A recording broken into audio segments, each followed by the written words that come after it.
Hello everyone, my name is Macro and welcome to my YouTube channel. Here's my second video preparing for the launch of Kingdom Under Fire 2 for the North American region.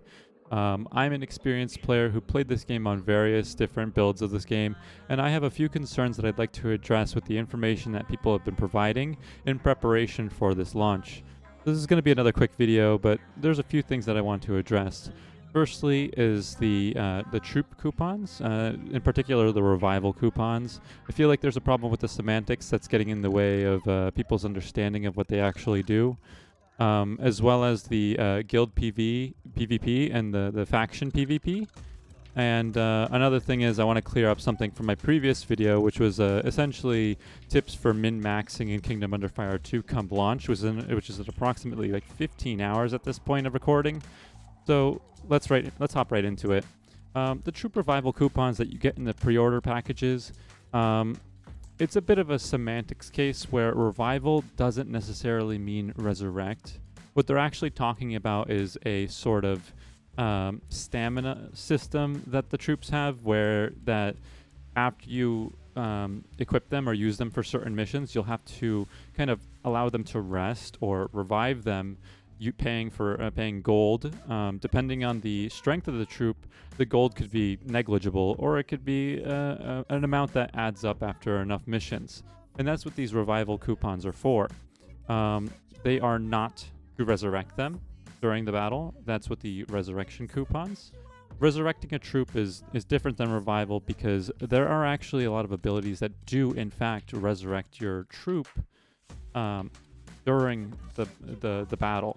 However, the two notable skills that do this in previous iterations of the game is the universal skill that every hero has. I think it was called Reinforce, where you revive one troop of the entire collective of troops. For example, if you have a general infantry troop and say it has 20 discrete units in that troop, if one of them dies, you can use that reinforced ability to then resurrect that dying troop. And this is important because another universal ability that every hero has is like a bandage ability, which heals all living troops of the target collective of troops by a percentage of their max health, and it does not affect troops that have died. So that's an important distinction, and that's I think a cause of a lot of the confusion here. If the entire troop dies, you have to use a resurrection coupon to revive that troop, or pay the cubic price. And this is important because you cannot use the paladin's form of resurrection on a unit that doesn't have a legal target. And by that I mean, if all of the troops are dead, you cannot cast the paladin's version of resurrection on that troop because they're all dead. It is not a legal target.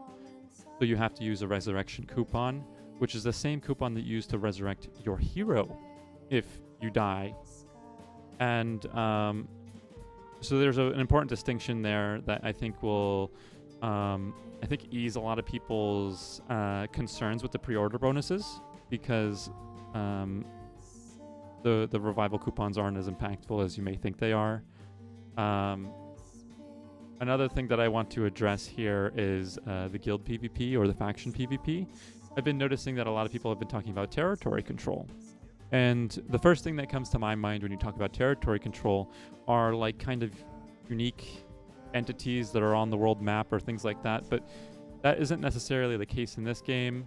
I think of like Dark Age of Camelot, where there are like territories on an actual map, but this game is, I don't know what the term is for it, but everything is instanced. The world map is traversed in an airship to go from instance to instance, whether it's the main city, whether it's a raid, whether it's a questing field. They're all instanced. The territories that you're fighting for and to claim for your guild are the questing instances, the main city, the instance that I've been talking about, but you're not actually fighting on those fields. You're fighting on the designated 8v8 guild PvP field, but you claim the instance that you're fighting over. You just won't be fighting on that instance. You'll be fighting for claim of that instance. And the rewards that you get, I believe they're daily, from what I remember in previous iterations of the game. Depends on the difficulty of the instance, whether it's a quote-unquote climax mission that we called it, or if it's a low-level questing instance. That determines the kind of caliber of benefits you get for your guild having claimed that instance. And I feel like that's an important distinction to make when people are talking about open world, because I believe the traditional sense of open world isn't necessarily easy to apply with a game like this. The only open world form of PvP that was present in other iterations of the game was one questing hub where if you left the sanctuary town, you were marked for open PvP. And that's really it for PvP, other than the instance PvP and the faction PvP and the guild PvP. Another thing that I want to clear up, and this is my fault, is some misleading information about the classes. And it's as a result of my previous video where I aimed it towards people looking to min-max as fast as possible. And I might have made some claims that might have persuaded people or dissuaded people to play a Berserker or a Spell Sword. And the reason I said that was because they are lower levelers than other classes like the Gunslinger or Ranger. Personally, I don't have too much experience with the Elementalist, but since it has a lot of AoE focus, I would say that it also levels quite slower than the other two that have more single damage single damage abilities. And the reason why it's important for min-maxing is because the benefits you get at level 30 are great, and they're not bind on character. Gold can be transferred from character to character, so playing another character that is a class that levels faster, get to 30, get lots of gold from the dailies that you can do each day the moment you get to 30, and then transfer that money to your Berserker as you level it to kind of fund it better, is the best way to min-max, and that's essentially the information I was trying to provide to people. I believe that each class, in particular the Spell Sword and the Berserker, have wonderful things to offer to people, and namely the party buffs that Spell Swords offer.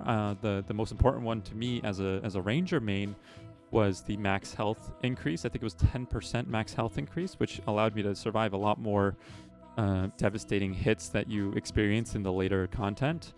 And the AoE freeze that it provides, which is really good when things start to get a little bit out of control, as well as good in PvP.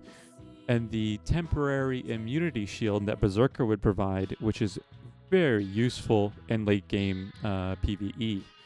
So I don't want to dissuade anybody from making these classes. I only wanted to dissuade those that want to maximize their gains and their throughput out of their day, to make another character first to better fund those slower level classes. I do believe that those two classes that I dissuaded are very good classes. So I hope you learned anything from this, and I want to stress that this information comes from previous iterations of the game. The reason why I chose these topics to talk about is because I believe that they themselves aren't going to be changed too much from build to build, as they are things that weren't really complained about too much, and the only thing that would change, I believe, were specific values, not really the mechanics themselves. However, it is always the case where this is speculation and just my educated opinion or guess or speculation on what to expect come tomorrow, which I am very excited about, and I'm sure all of you are too. And if you have any questions, I welcome any questions. If you have any clarifications that you're seeking, I welcome all of those. You can find me on the official Discord. You can message me on my Twitch, twitch.tv/Macro with an _. I will be streaming this game quite a bit come launch, and you best bet I will be getting to max level as soon as possible to get that glorious loot that I've been saying and stressing is so important every day. So thank you so much for watching this video. If you enjoyed it, please drop me a like and subscribe, because you will be seeing content like this and more thorough, more edited, higher quality content in the future. So thank you. Have a good one. Bye-bye.